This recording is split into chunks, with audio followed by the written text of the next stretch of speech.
You ready? Yep, let's do it. Okay. So, welcome back to the Chasing Common Ground podcast.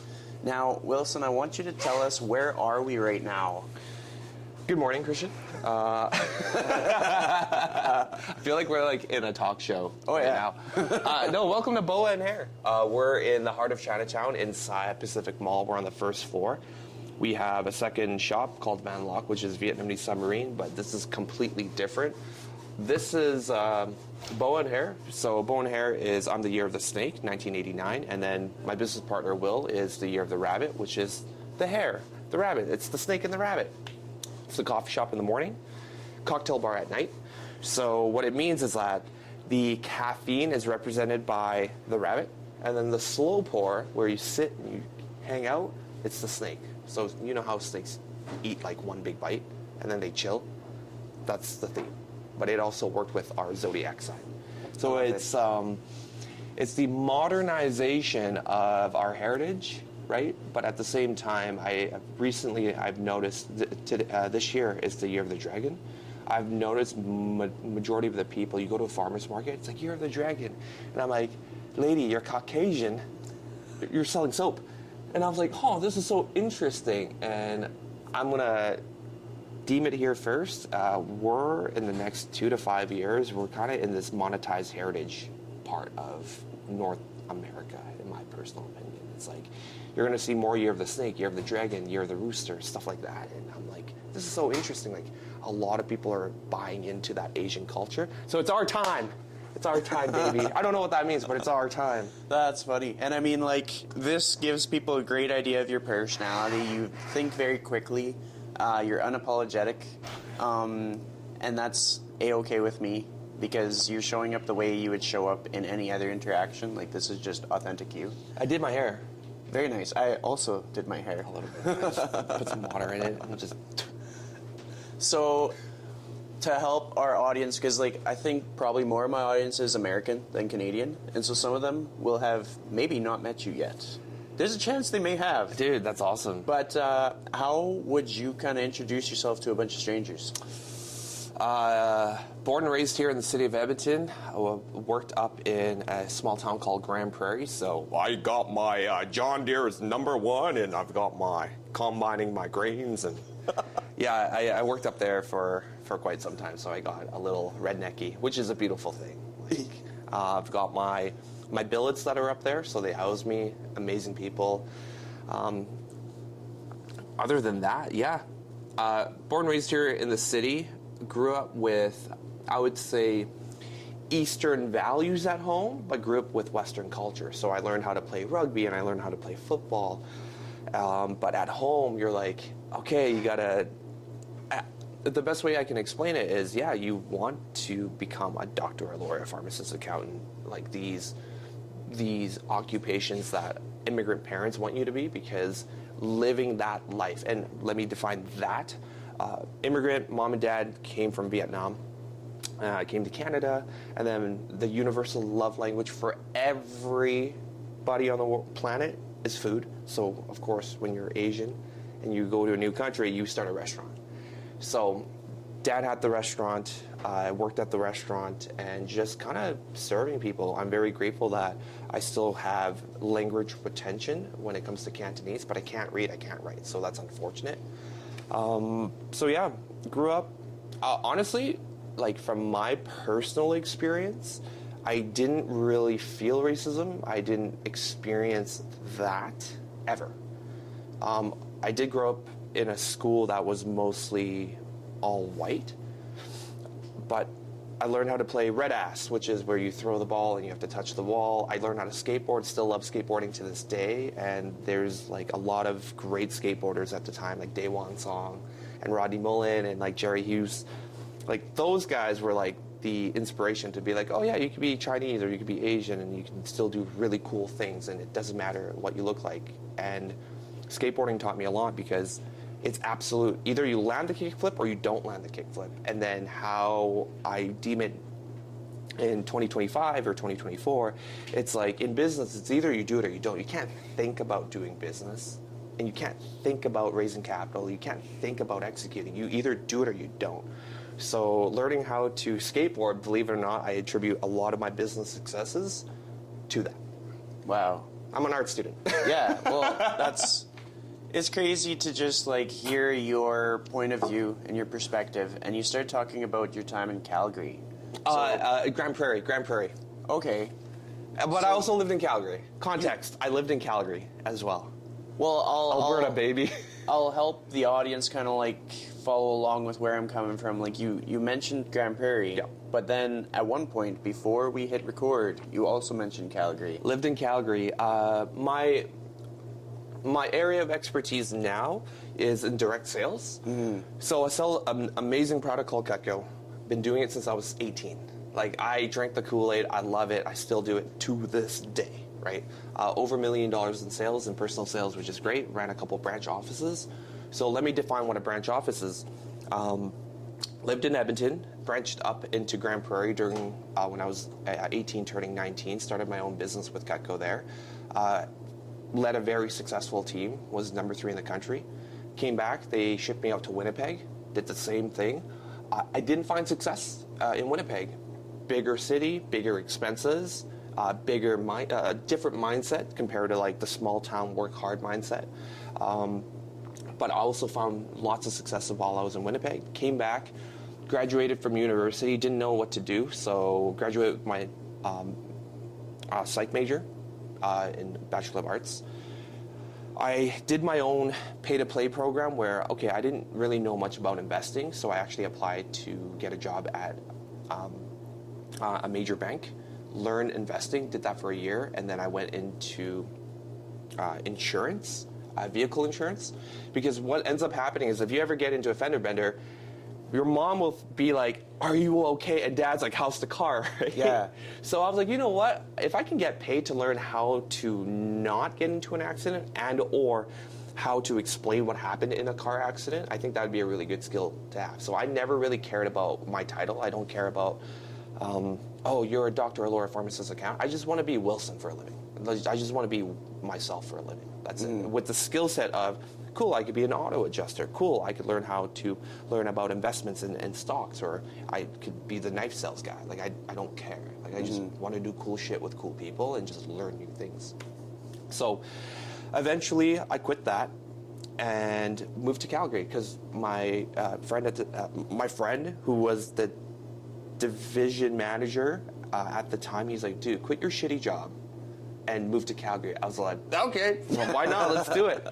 And he showed me a guy named Gary Vaynerchuk, Gary V. And Gary V actually had this one video, his college video, which changed my life. Like, no joke, changed my life. He's like, now is the time to live in a 400 square foot house with 8 dudes and just hustle. And I was like, yes, sir. And then that was it. Did my tenure in Calgary, moved back to Edmonton, and I just kept flipping blades, selling knives, and eventually my business partner and I, his name is Will, we met in our second year of university. We've always been trying to do something. He was selling BB pellets from Taiwan. He was an import-export.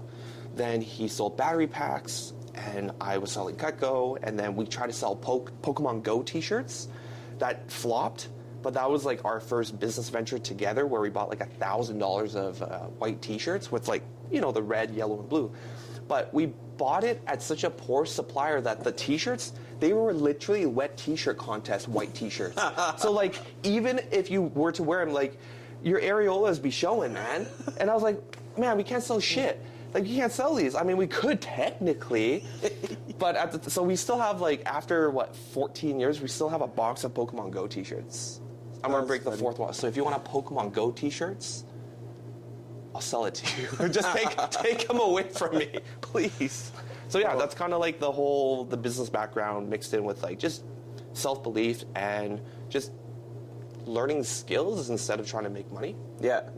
Well, digging into that Calgary moment that you painted a picture for me and I was, holy crap, like you heard the life advice, but you're kind of in that moment. You said you're like staying on your friend's couch or something. It was like a sofa bed. Okay. Yeah. So how many people were living in that space? Was it just you and your friend? Luckily, it was just me and my buddy Jordan. Like, okay. That was it. But he didn't have an extra bedroom. Yeah. So, but it was just the living room couch. I was like, I'm gonna crash here. And because it's a sofa couch, it was like, to make my bed, I just cranked the sofa back to this position. I'm like, done. Well, I like that because I think a lot of people, they'll have these ambitions to chase these big goals, but they're not willing to do like the unusual thing.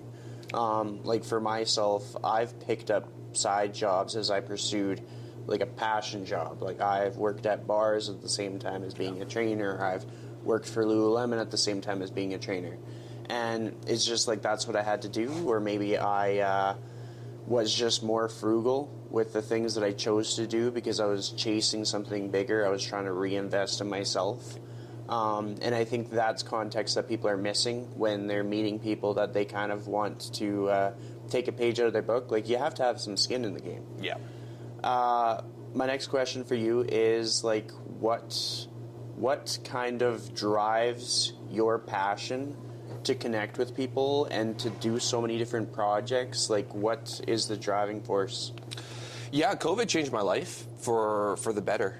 So what ended up happening was when COVID happened, Cutco also exploded in sales. And the reason why is because real estate. So I'm very niche. We'll say niche. So what ended up happening was real estate was a program, or was a service that can't get canceled during COVID. I was like, okay, no problem. So what I would do is I would put these beautiful engravings right on the product itself, and then the realtors would pretty much after they do a closing, they give it as a closing gift. So real estate exploded. My business had this big tailwind, and okay, I made all this money, cool. And then when that happened, I was like, man, there has to be more meaning to life than just being titled as the knife guy, the knife salesman. I hated that because I know I was really, really good at it, but I somehow fell into the being identified as like the knife guy, and I was like, man, I don't want to do that.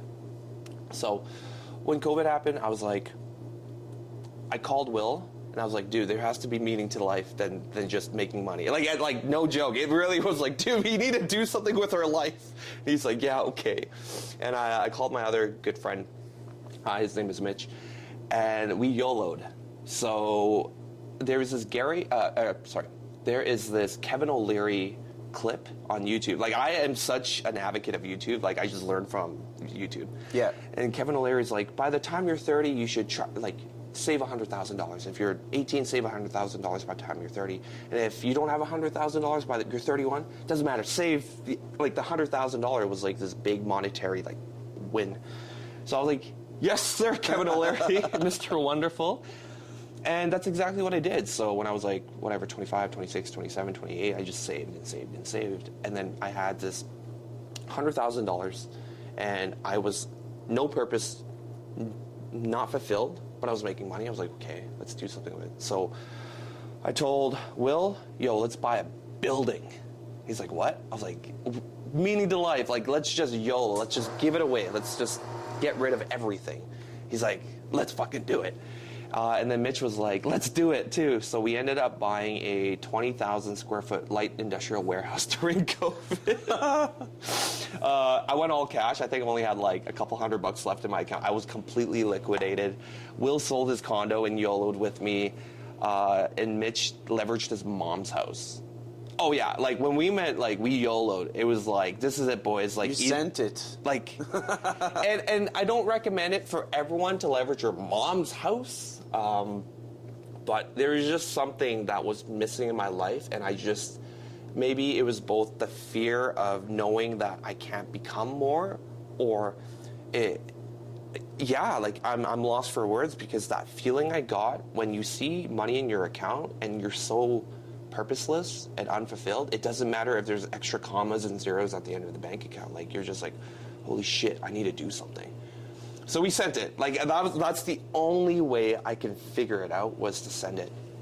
And yeah, we purchased this building December 21st, 2021. And we exited last week. So December, 12th, 2024. And I can absolutely tell you, I am financially free. I am in a place of abundance, but the learning that took place was the most exciting thing I can ever feel. I learned how minus 42 degree in Fahrenheit weather can blow up pipes. So I had to deal with EPCOR and piping. I learned how to fix a roof and hire the right roofers. I learned what variable interest rate means during COVID, where when we had our mortgage, it was like 8.75, which I thought was crazy because math. And then eventually it was like variable rate 12.2. And I was like, oh my God. I learned how to raise rents. I learned what a cap rate was. I learned what square footage really means when it comes to buying and selling real estate.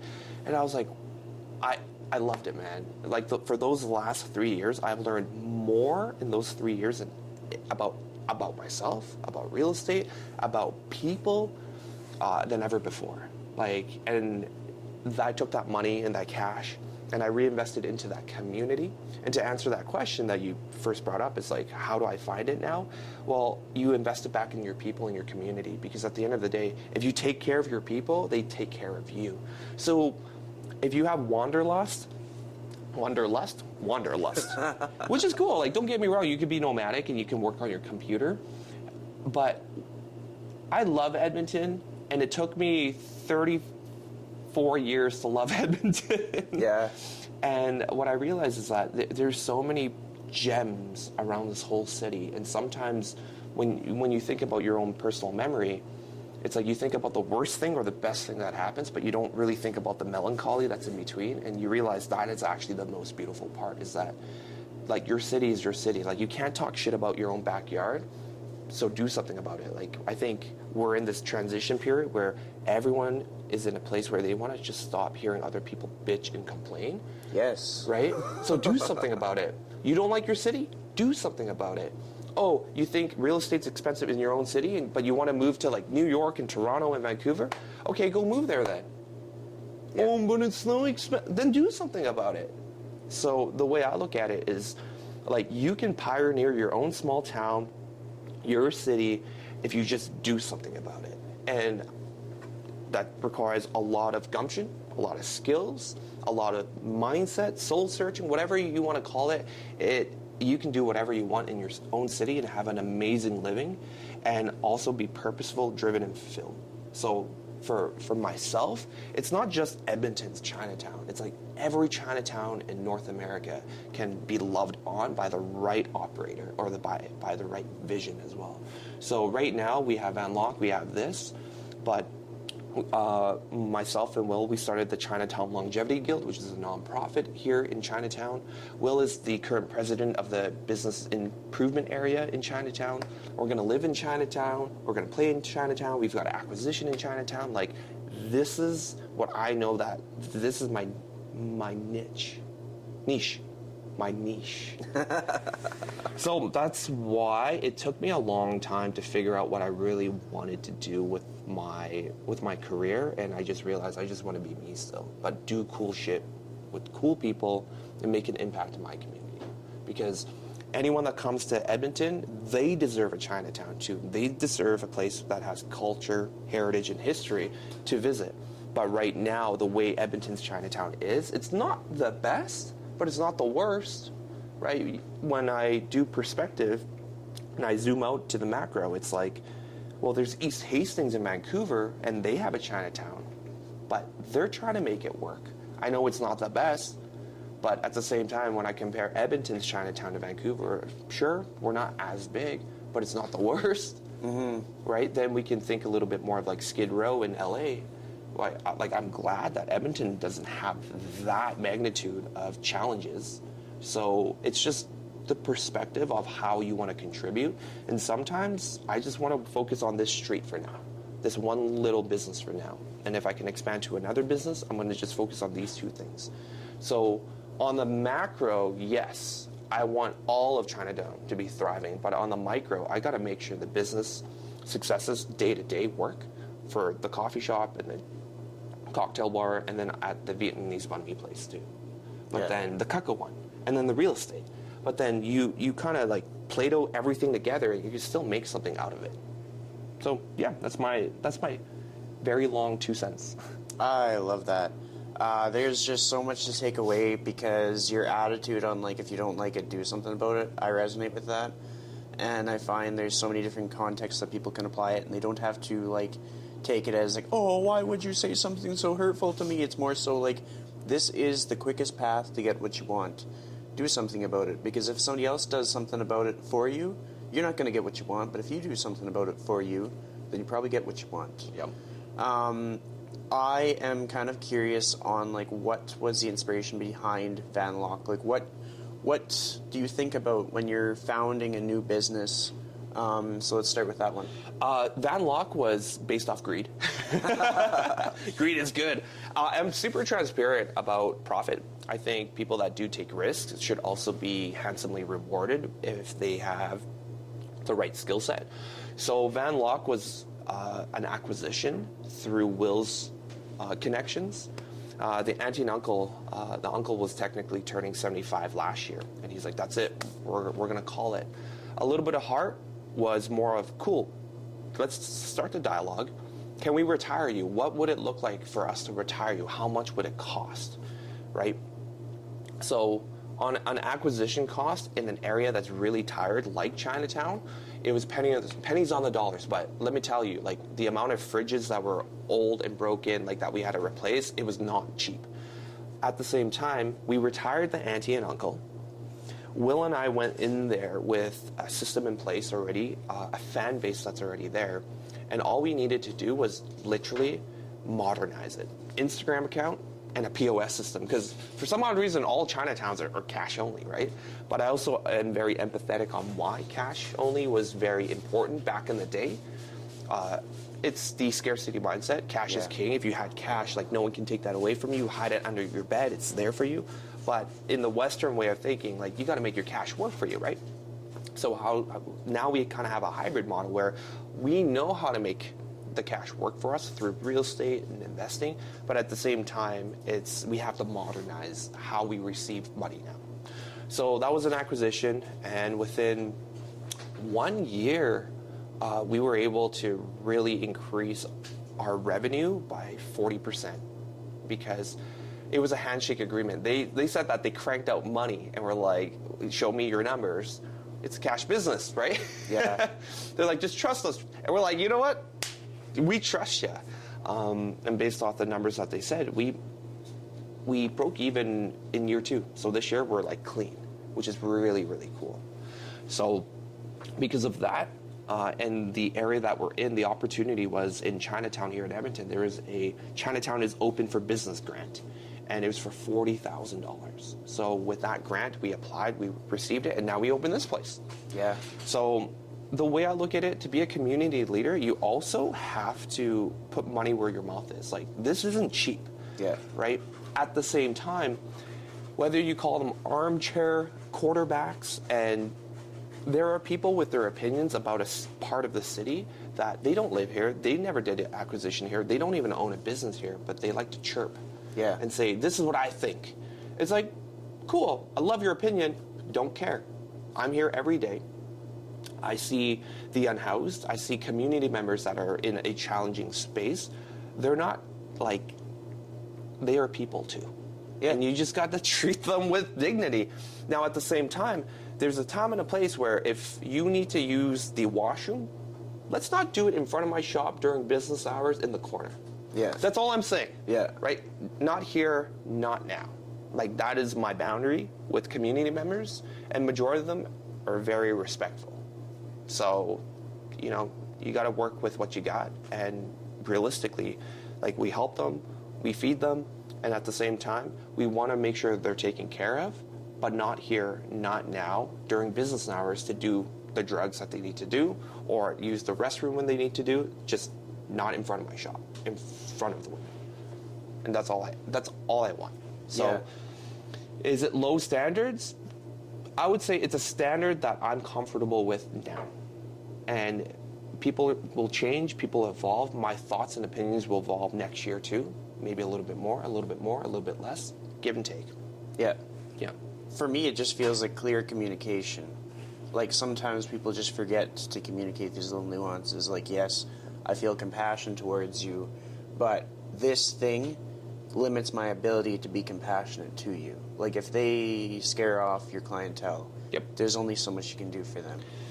You definitely get desensitized. I caught myself being really desensitized. Like, I've seen some things here in Chinatown, and there's this one time where I was just walking a friend back to the shop, and there's a gentleman on the floor, and as I was talking to my friend, I stepped over him, and I just kept walking. Like, you see it so much that you forget, and I was like, oh my gosh, 1 second.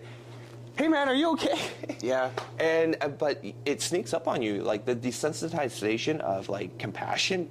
Like you don't realize when you lose it. You just randomly lose it one day, and you're like, oh my gosh.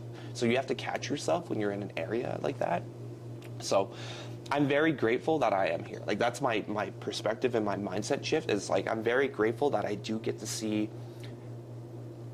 and meet people that have different lifestyles. I'm just being very, very nice about it. But you can't lose that. You can't just be like, they are demons, like you gotta cull them. Like, you just can't do that. It doesn't work like that. Yeah. But at the same time, you can still be thoughtful, have boundaries, and be kind and compassionate. But you have to catch yourself. You gotta exercise that muscle. Yeah. It's crazy to think about, because it leaves people a lot that they can reflect on. Like, for myself, I think about all kinds of times when I'll be at an event and I'll catch myself kind of like, that person's like that person's like that person's like that. I'm like, I don't even know these people. I haven't had a 1 hour conversation with each one of these people. Yeah. Like, there's some rooms that I step into where I literally have, and that's kind of funny. But in the cases that I'm reflecting on, it's just like, it'll be a room full of strangers. Yeah. And I'll think that I know who everybody is. And what I'm trying to teach myself to do is to do that less often, because then you just get so much out of life from having an open mind with new interactions, having an open mind of like learning like where people are coming from with their different opinions and stuff, or with their different beliefs or anything like that. Everything from political to religious to everything. Just because then you have a better chance to connect, collaborate, all that stuff, get more enrichment out of it. Something that I wanted to chat about was you recently went to the Dominican. What Yes. was that? Tell us about that. Oh man, definitely was spoiled in the Dominican. Yeah. I do not have sea legs. I puked. I saw the footage. I was like, that would have God. been me too if I had a lot. joined. It was, again, mindset, perspective change. I'm very grateful I had a chance to feed the fishes in the Gulf of Mexico on a yacht. So, that was like my own play your own adventure. Make your own adventure. I was just up chucking for like, no joke, for like 6 hours. It was like, I'd go jump in the water, say hi to everyone, and then I'd be like, be right back, and I'll like swim over to like the edge, and I'd be like, bleh. And I'll be like, oh my god, I'm gonna go back on the boat, and then I'm just like dying on the boat. It was great. Day one, we had an opportunity to go with the investment group. We went to a resort, got spoiled. Then we went to the orphanage, really saw the perspective of people and how they lived in the Dominican. I got to work on my Spanish, that's for sure. That's something that I learned about the Dominican. And then it was a product launch for our mutual friends brand. Then it was really, again, networking and building long-lasting relationships with the people that did go. Believe it or not, like maybe 15 minutes of it was the investment, where you see the condos being built. So you're like, cool, there's a lot of rectangles in concrete frames. Nice. Yeah. And then the rest of the 7 days was just like being able to have these dialogues and conversation privately in the hot tub or on the boat or just during dinner, and just like really build a connection of what's your skill, what's my skill, what can I help, what can you help? And it was just an open dialogue on what people actually wanted in their life. So what else happened? Yeah, the cigar brand got launched, the olive oil brand got launched, the rum brand got launched. Like, it was so surreal to see it happen with these amazing people, and at the same time you're like, oh wow, this is a video game. Like, this is insane. Like, you just got teleported into this place in Casa de Campo. You get wine, dine, spoiled, build these amazing relationships, have these great depth in talks, and then you kind of get transported back to Edmonton. You're like, okay, now what? Yeah, yeah. So to keep the momentum going, it's, all right, let's YOLO with purpose this time. Yeah. Not just YOLO for the sake of YOLOing. But now the way I look at it is it's really cool to find the right groups of people to invest in a piece of property here, or just figure out, hey, what does incorporating mean for you in your business? So our mutual friend Cassandra, she finally got incorporated. Like, congratulations! Like, she gets to move on to the next level of what it means for her in her business. And sometimes that's it. Sometimes you need to see the big things to realize, like, the big things for you here in the city is actually not so big, and you can have these small micro goals that are achievable, and then you have a list of these micro successes. Then you could do the big thing, because that's your proven track record of, like, who you say you are and what you want to become. You're already doing it. Yeah. That's it. That's awesome. And shout out to Cassandra for that big achievement. I actually had a cool opportunity to do a walk and talk with her. Yeah. And we walked for like 15,000 steps or something silly. Yeah, that sounds awful. But, walking. Well, walking is good for you. I just want to lift things and put it right back down. That's one thing that the audience needs to know about you. You're pretty jacked. Like, you're a strong dude. Oh, thank you. And they might not know that, so I just had to toss that one in. Something else that I wanted to touch on in this episode is your passion for real estate. Yeah. Because I'll paint a picture for you a little bit. I'm also, like, interested in real estate, but because of circumstances of life. Yep. Because I bought my condo, and then I just would watch, like, the valuation change through no fault of my own. Yep. Through nothing to do with the building, and I was like, what the heck? Yeah. And so I wanted to learn more about how it all worked, and then it just turned into I'd be checking MLS.ca, I'd be checking Honest Door, I'd be listening to real estate podcasts, then I'd be looking at, like, different projects that were approved in the city, and just, like, diving down so many rabbit holes to understand so much more about the market and like how pricing can change on a piece of land, and how, like, different improvements can change things, and grants that are available. 100%. So with that said, what has sparked your passion for real estate? It really was accidental. Believe it or not, we tried opening up a coffee shop in 2019, and now in 2025, we're opening it up. And what ended up happening was, when we wanted to start this coffee business, COVID happened, and then it shut pretty much our dreams down. They're like, hey, you ain't opening shit. I was like, okay. So our realtor at the time, they're like, do you want to buy real estate instead? I was like, what's real estate? And it wasn't just like buying just a single family home or dwelling. It was just like, no, let's buy a building. So that sparked my curiosity, and I got coached. I got tanked into, I'm a gamer, so it's like when you got your tank and you take all the damage. So AK, that's his name, Anthony. So AK actually just power leveled us. He's like, this is what you do, this is how you say it. I'm going to write the deals for you. He'll get his cut, he'll get his commission, but he pretty much power leveled us on what is real estate 101. However, at the same time, I was like, I don't want to be ignorant, so I just put same thing like you. What is real estate? And the podcast that came up for me was Dolph DeRoos on commercial real estate, Chris Crone on real estate, both residential and commercial, the American guys, South African guy. And then I fell into the Vancouver real estate podcast and Vancouver commercial real estate podcast. And that's all I listened to for 2 years before we bought the building in 2021. So listened to it twice over. I think they have like over 500 episodes, and I listened to it twice over while being coached by Anthony.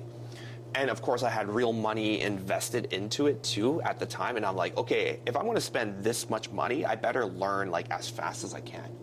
Now, in today, cool. The concept that I learned about real estate actually isn't the technicals. It isn't just about the pro formas. It's not about the cost of the building. It's actually your mindset with working with people, believe it or not. And I was like, if I were to coach or share what real estate means to me, to the populace, it would be this. What does one player mode look for you? What does two player mode look for you? And what does multiplayer mode look for you? Because if you look at these big conglomerates, it's not one player mode. So in real estate, what I've learned is this. It's not about the technical side of things. It's not about the performas or how much the house or the building is worth. It's actually the mindset behind it. And this is what I've learned. When you look at any large conglomerate, real estate conglomerate, they work together. So what does together mean? It's like this. If I were to share this thought with you, it's what does one-player mode look like for you? What does two-player mode look like for you? And what does multiplayer mode look for you? Real estate is gamified. So one-player mode looks like this. My house, my cars, my kids, my dog, my yard, my fence, right? And that's your single-family dwelling. Or it could be a condo. It's never an investment property for your first one, and here's why. You could do it where you live at home and buy an investment property. But in North American thought and culture, compared to Eastern values, it really is me, me, me, me, me, me, me, me, me. But in the Southeast Asian, East Asian culture, you get one house with like 13 families in it. Like I remember my parents, my dad is one of 8 kids, and when he sponsored his brothers, my uncles, with my mom, honestly, it was like 6 families inside one house. And then you pool your resources together, and then you buy a business, or you buy a second property, or you help your brother or your sister buy the next property. That, my friend, is multiplayer mode. But to gently waft people into what real estate is, what's two-player mode? It could be you and your spouse, you and your partner, and you buy your forever home, or you have 2 individuals that have a condo, and you rent those 2 out, and then you pool your resources together, and then you buy your house. But what most people end up doing is they sell both their condos, and then they buy their forever home, and then that's it. Me, me, me, me, me, me, me, me. So being able to elaborate and have a healthy conversation and dialogue on what two-player mode in real estate means is like, hey, why don't I sell my condo? We get our forever house, but we continue to learn how to rent out your condo or rent out your single-family dwelling or whatever that may be, and then learn that skill. Once you learn that skill, are you able to build relationships with the right mortgage brokers to help you refinance that home so you can take that money and then buy another one? So the way I look at it now, you have your condo, you're locked in at this price, your valuations are going to fluctuate up and down, no problem. What can you do with that? Can you actually refinance it right now and do a HELOC? Can you get a home equity line of credit on your condo so you can figure out what two-player mode means to you? Or are you able to pool your resources in multiplayer mode? Well, multiplayer mode means, do you have the right operator? Do you have someone with deep pockets? Do you have the current skill as well to be the general contractor? So now it's not just recruiting people or having your friends be a part of your real estate journey. It's actually hand-picking and cherry-picking the right skill set for you and for them. So for me, I'm the sales guy, right? I'm the person that I'm more than happy to slam out 1,000 phone calls in a day to make sure I meet with the right broker, with the right realtor. But a lot of my other friends, they hate the phone. Perfect, but they're really good with their hands. They can do demo. They can actually, they have a truck and they have a lift, or they work with heavy-duty equipment. I'm like, yes, you're my demo guy. So I'm going to pony up the money, and I'll pony up this skill, and you pony up some money, and you pony up your skill. Now we can start playing the game. So sometimes you need someone to look at real estate. So do you have a realtor that you're really good friends with, that not only do you trust financially with, but do they trust you to not waste their time? Because they have to eat as well. Yes. So how are you going to do your splits? Are you just going to make sure they eat by giving them commission? Are you going to be like, hey, you need to get your disclosures so you could invest in this property too? So the realtor is going to go ahead and do all the math for you. Your general contractor will price out the construction cost, and your job is to make sure you can raise capital. Or you're the general contractor and you find the person that helps you raise capital. And then you can divvy it up equally. You can do splits. You can do 50% here, 30% here, 10% here, 10% here. It's unlimited. You can have 8 people in your conglomerate. You could just have 2 people in your conglomerate. You could technically do it by yourself, but what's the point of being rich by yourself when all your friends are poor around you? Like, it doesn't make sense. Yeah. That's actually how resentment and entitlement of your money comes to light. So And again, this is all mindset before even the technical aspect of real estate. Once you kind of get your soul figured out, you got to soul search for other people with the right mindset. Yeah. So it's so different on what investing in real estate is, because at the end of the day, it's just some commas and zeros. That's it. You want to buy that property, 5% down for your first-time home buyers. Like, buy a $200,000 piece of property in a junky area. It's not bad. It's $10K. Right? Or, yeah, it's $10K. So, okay, can you afford $10K? Would you like to do it by yourself? No? You want to divvy up the risk? Can you find 2 people now? 5K, 5K. Who's going to be on title? Are you going to share title? Who's going to be on your team? So that's kind of where now, when I went through this process of buying this building, it was literally me, Will, and Mitch. And when the pipe burst, when the roof, it didn't collapse, so it had to get replaced, I was like, oh my God, I don't ever want to do this by myself anymore. I will give up as much equity as I can to have the great people around me. And our friend who's very privy of the 1%, I believe it. Because it's like this, you could have 100% equity and make $1 million. You're a million. Your company is, it's the valuation is still $1 million, right? But what if you have 1% of a $100 million company? Same evaluation, still $1 million. However, that 99%, those are the people that you actually want to give it for. You give it up for. Like imagine those people in your corner rooting for you as much as you root for them. That's how you stop being lonely in a business for yourself. You actually give it away, but you build it together. And sure, there will be people that will lie, cheat, and steal. But at the same time, you love them because they are in a place of, they're just not in the right time, right place, right? But when you're able to vet out the right people, man, you would give it up for them no matter what. And it's not just for your wife and kids or your partner and your kids. It's just like for your best friends and for your business partner that you will always have their back and they have your back.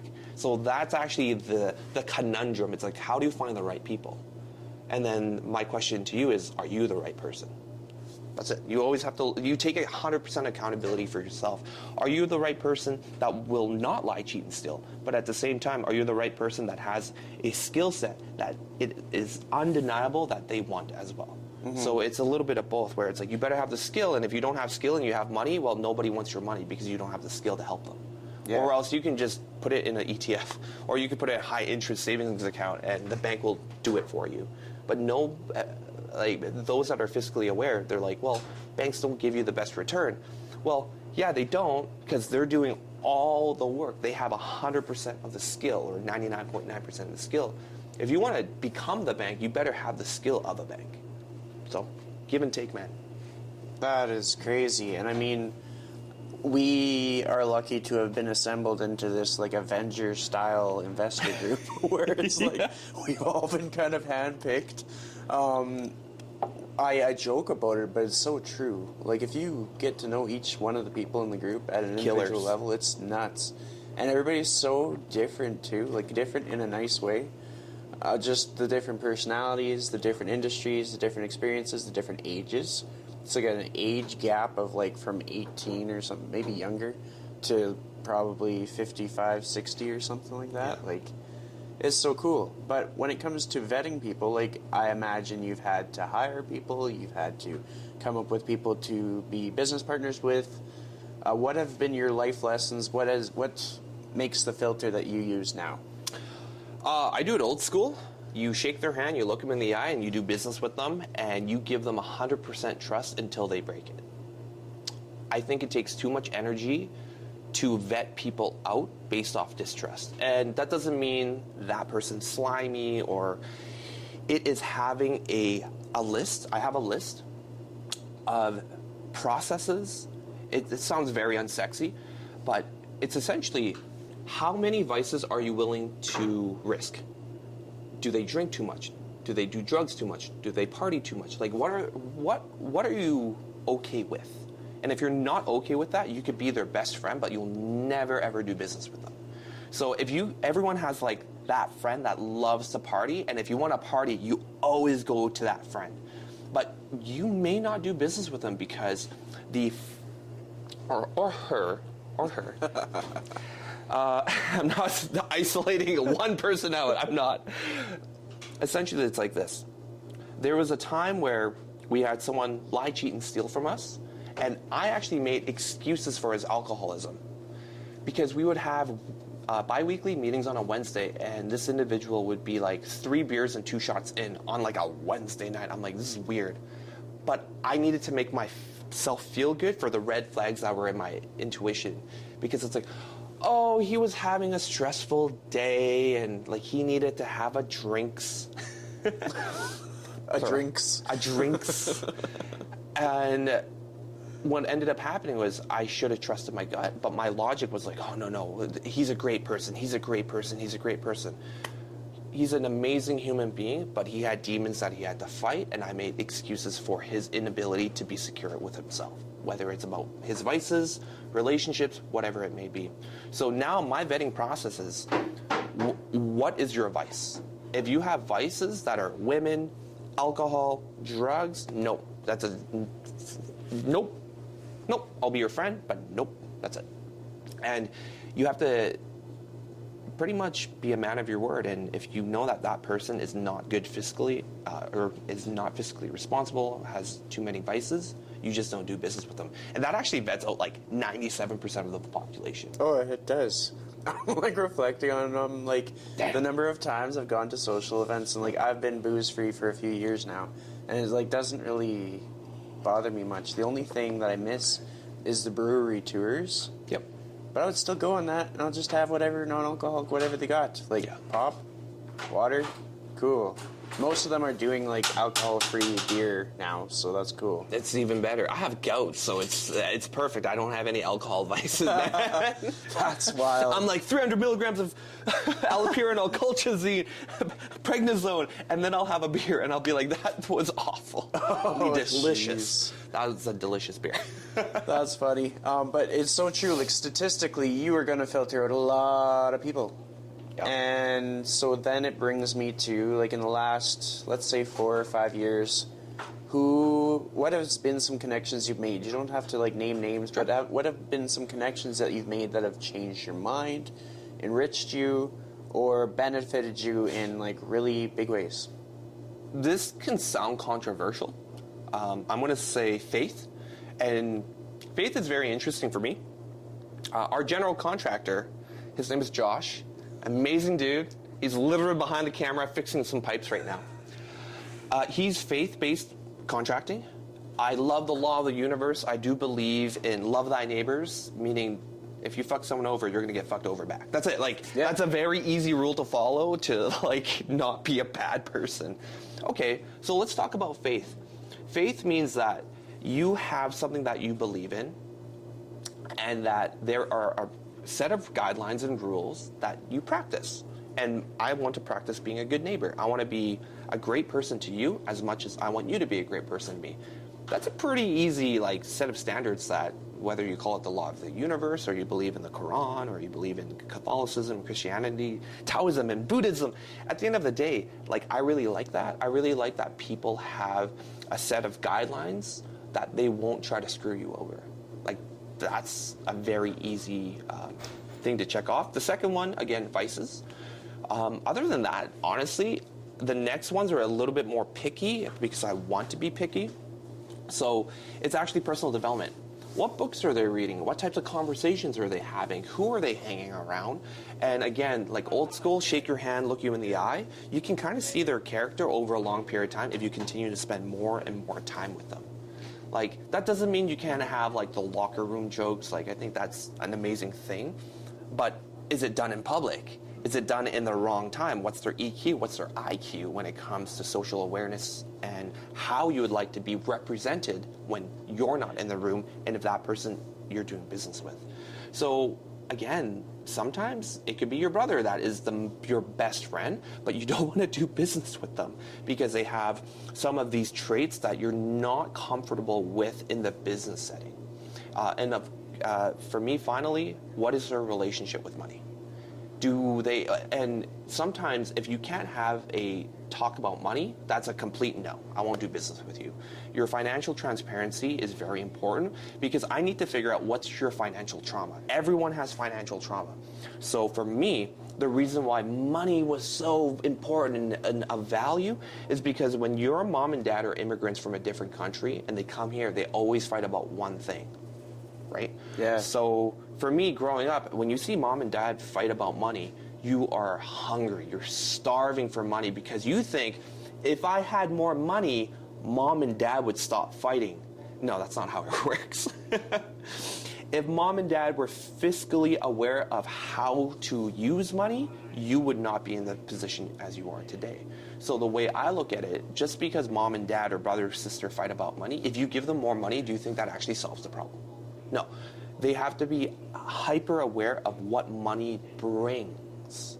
Because at the end of the day, if you were a Saudi prince with $1 trillion of oil money, and I was a Saudi prince with $1 trillion of oil money, you can buy all the Lambos, I could buy all the Ferraris, it doesn't matter, right? So what do we have represent, like what is our representation of us? It's our relationship with each other, the people around you that represent you. Like that's actually the value, that's actually the currency. It's like who's around you and how you treat me and how you treat others, that's the currency. So I don't care if you have a penny or $100 million, how do you treat people? And then that inner circle of yours, how do they treat other people? That's how you vet people up. I love that. Yeah. That's awesome. I'm going to ask you a question which you can answer in any way that you like, but it's going to be, let's say somebody's going into the new year and they're just an everyday person and they're trying to decide for themselves how can they reach their full potential. And it's just such a general statement, yep. But you want to help them find that for themselves and you know nothing about them. How would you approach that? I love this question. I know the answer. Write down 100, minimum 100 goals, dreams, and aspirations. I don't care if they're physical, material, spiritual. Write down 100 goals, dreams, and aspiration. And I do this with all my staff. Every single one of my staff has to do Wilson's 100. Minimum 100. Because that is a list, right, that you can look at and be like, I want to buy a new iPhone. Okay, cool. It just costs money. Well, I want to learn how to play guitar. Well, that just costs time. When you actually break it down to the ridiculous, the things that you want to achieve only cost two things, time or money or both. That's it. And then what's really cool is when you have this list of 100, you can check off these 1, 2, 3, 4, and you realize, oh my gosh, I did like 23 of my goals and dreams this year. Well, what I would say is, well, you're under 100. Pony back up. You need to add another 25. And then guess what? You start opening your minds to more opportunity because you have to continue to use your mind and stretch on what is a crazy goal. So my personal list is over 380 right now.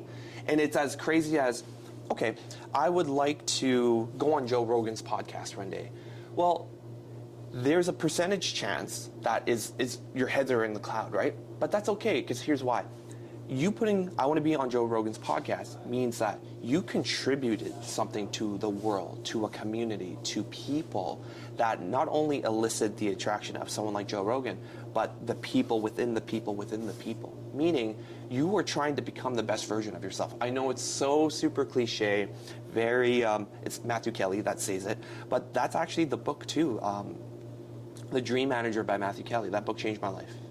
It was like, TLDR is write down 100 goals and dreams and aspirations and your subconscious will seek it out. So whether you want to open a restaurant or revitalize Chinatown or buy a new iPhone, like it really is just time plus money. That's it. Or money. So write down 100 goals, dreams, aspirations, and then you're going to figure out that everyone in North America wants their house, their dog, their white picket fence. They want to retire mom and dad. Like it's very straightforward. And then the other very normal materialism is they want them to have their nice car. And then eventually you go into experiences. Everyone wants to either paraglide or skydive or bungee jump. Like I've read through over 3,000 dreams because of my staff and because of my friends doing this exercise. It's actually really common. And then when you realize everyone has a goal of skydiving, hey Christian, you want to go skydiving with me? I know it's something that you've brought up before, and then you can get like your large army of friends to go skydiving with you. And then that's actually how you build your army, the people that are your raving fans as much as you're a raving fan. So this 100 goals thing is a thing. Like, I love it to death. Like, it is the most amazing thing that changed my life. So if you're a normal, everyday person, you have learned limiting beliefs. You have learned how to not dream.